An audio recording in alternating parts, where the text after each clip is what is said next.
Hello friends, आज हम discuss करेंगे एक बहुत ही इम्पोर्टेंट विटामिन के बारे में और जिसका नाम है विटामिन B12। हमने पिछली वीडियो में आप लोगों को बताया था कि what is the importance of vitamin D और विटामिन डी आपके बॉडी के लिए कितनी आवश्यक है। ऐसे ही आपकी बॉडी के लिए विटामिन B12 बहुत बहुत ज्यादा आवश्यक है।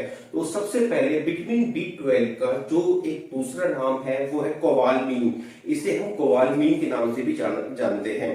देन इसका जो मेटाबॉलिज्म जो होता है, इसका मेटाबॉलिज्म लीवर में होता है, एक्सक्रीशन इसका जो किडनी में होता है और इसका एब्जॉर्प्शन जो होता है वो that is in small intestine. Small intestine का एक पार्ट होता है जिसे हम इलियम बोलते हैं, वहां इसका एब्जॉर्प्शन होता है। अब हम आते हैं what is the function of vitamin B12 कि विटामिन B12 का हमारी बॉडी में काम क्या क्या होता है।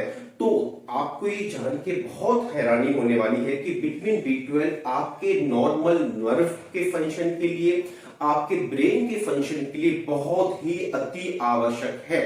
अगर मान लीजिए कि आपके अंदर विटामिन B12 की डेफिशिएंसी है तो आपका ब्रेन का जो फंक्शन है और आपका नर्व का जो फंक्शन है वो डिटोरेट हो सकता है। तो it's very important to have a sufficient amount of vitamin B12 inside your body to have a normal function of nerve and normal function of brain. Then metabolism जो होता है, जितनी भी सेल्स होती हैं बॉडी के अंदर, उनका जो मेटाबॉलिज्म जो होता है उसके लिए विटामिन B12 का सफिशिएंट अमाउंट में होना अति आवश्यक है।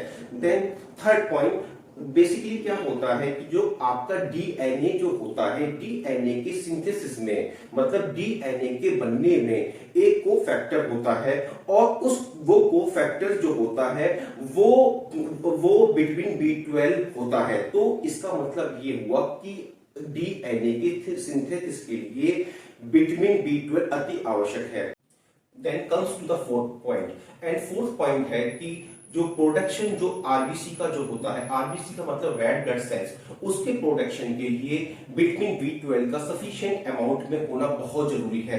तो मैंने आपको 4 पॉइंट बताए जो कि 4 पॉइंट बहुत ही इंपॉर्टेंट है और अगर विटामिन डी की डेफिशिएंसी होती है तो और भी बहुत सारे प्रॉब्लम्स हैं जो आपके बॉडी में राइज कर सकते हैं।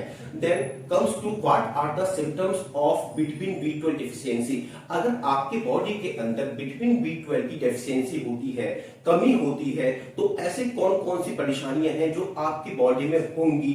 तो अब हम उसके बारे में डिस्कस करते हैं। तो जैसे मैंने बताया कि आपके ब्रेन के नॉर्मल फंक्शन के लिए, आपके नर्व के नॉर्मल फंक्शन के लिए विटामिन B12 का होना अति आवश्यक है। तो सबसे पहला पॉइंट ही वही है, अगर विटामिन B12 नहीं है प्रॉपर अमाउंट में तो बहुत सारी प्रॉब्लम्स ब्रेन से रिलेटेड हो सकती हैं, बहुत सारी प्रॉब्लम्स नर्व से रिलेटेड हो सकती हैं।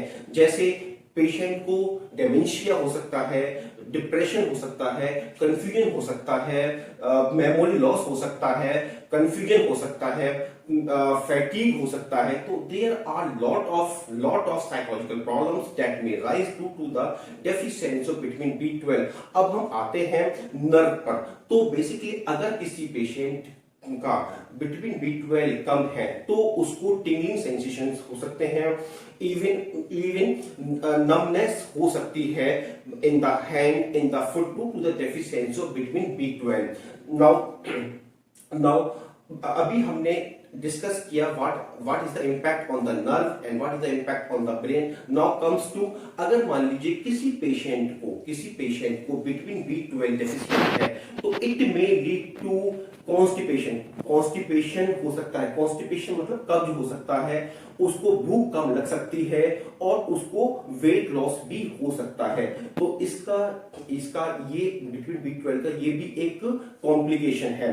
नाउ अगर हम डिस्कस करते हैं what is the impact of deficiency of vitamin B12 और इन्फेंट्स। तो ये भी बहुत इंपॉर्टेंट है कि इन्फेंट्स में जो छोटे बच्चे जो होते हैं उनमें क्या इम्पैक्ट होता है। तो सबसे पहले अगर मान लीजिए कि बच्चों के अंदर जो इन्फेंट है अगर विटामिन B12 की डेफिशिएंसी है तो इट मे राइज टू ट्रेमस। बच्चों के अंदर ट्रेमर्स हो सकते हैं, रिफ्लेक्स प्रॉब्लम्स हो सकती है, ग्रोथ प्रॉब्लम्स हो सकती हैं, उनको फीडिंग डिफिकल्टीज हो सकती हैं, उनको इरिटेशन हो सकता है। तो आप देखेंगे कि जो इन्फेंट्स होते हैं तो उनके ऊपर भी बिटवीन B12 डेफिशिएंसी का बहुत ज्यादा मेजर इफेक्ट आता है। नाउ अब आते हैं बिटवीन B12 डेफिशिएंसी का एक बहुत और इंपॉर्टेंट इंपैक्ट पड़ता है और दैट इज एनीमिया। और आप जानते हैं एनीमिया कितना खतरनाक होता है।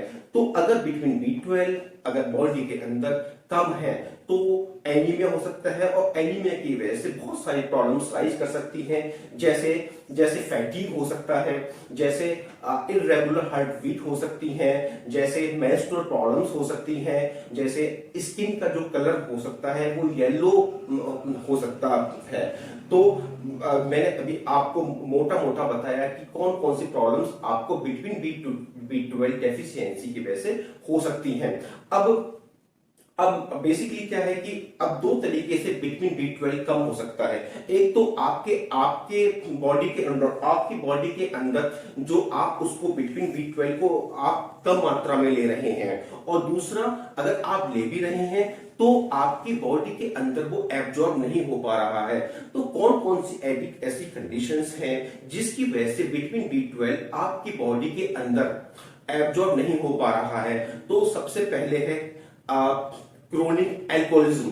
क्रोनिक एल्कोहलिज्म का मतलब है जो लोग ज्यादा अल्कोहल लेते हैं तो उनके अंदर विटामिन B12 को एब्जॉर्ब करने की क्षमता बहुत बहुत कम हो जाती है और बहुत से प्रॉब्लम्स उनको हो जाती हैं। देन गैस्ट्राइटिस में भी ये प्रॉब्लम राइज करती है। देन अगर किसी भी पेशेंट को इरिटेबल बाउल सिंड्रोम है तो उसमें भी विटामिन B12 का एब्जॉर्प्शन बहुत बहुत कम हो जाता है और उनको प्रॉब्लम फेस होती है। देन आपको मैं एक बहुत ही इंपॉर्टेंट बात बताने जा रहा हूं और वो है कि जैसे हम लोग का एक कॉमन परसेप्शन क्या होता है कि विटामिन जितनी भी है वो हमें हरी सब्जियों से या फिर फ्रूट से मिल जाती हैं, लेकिन विटामिन B12 के बारे में ऐसा नहीं है। विटामिन B12 हमें कभी भी वेज प्रोडक्ट से नहीं मिलता है। बेसिकली जो विटामिन B12 जो मिलता है वो हमें नॉन वेज या फिर एनिमल प्रोडक्ट से मिलता है, जैसे पाउल्ट्री है, जैसे फिश है, जैसे एग्स हैं, जैसे डेयरी प्रोडक्ट्स हैं, जैसे मिल्क है, चीज है। तो these are the rich source of vitamin B12। अब जो लोग नॉन वेज लेते हैं उनको तो चलो ठीक है, वो उनको तो विटामिन B12 का सोर्स मिल गया, लेकिन जो लोग वेजिटेरियन हैं, जो लोग नॉन वेज लेते ही नहीं है, तो उनके लिए एक बहुत ही मेजर प्रॉब्लम है। तो उनको जो है अगर विटामिन B12 अपना पूरा रखना है तो उनके लिए बहुत ही आवश्यक है कि वो सप्लीमेंट्स लें, टाइम टू टाइम सप्लीमेंट लें। अगर वो सप्लीमेंट लेते रहेंगे तो उनका विटामिन B12 का जो है अमाउंट है वो बॉडी के अंदर प्रॉपर रहेगा। तो बेसिकली अभी तक मैंने डिस्कस किया कि विटामिन B12 क्या होता है, उसका फंक्शन क्या होता है, उसका सिम्टम्स अगर वो कम हो जाए तो सिम्टम्स क्या हो सकते हैं, उसका सोर्स क्या है। तो अब मैं आशा करता हूं कि ये वीडियो आपको पसंद आएगी और इस वीडियो से आप एक बहुत ही टिप्स लेंगे और आप कोशिश करेंगे कि आपकी बॉडी के अंदर विटामिन B12 कम ना हो।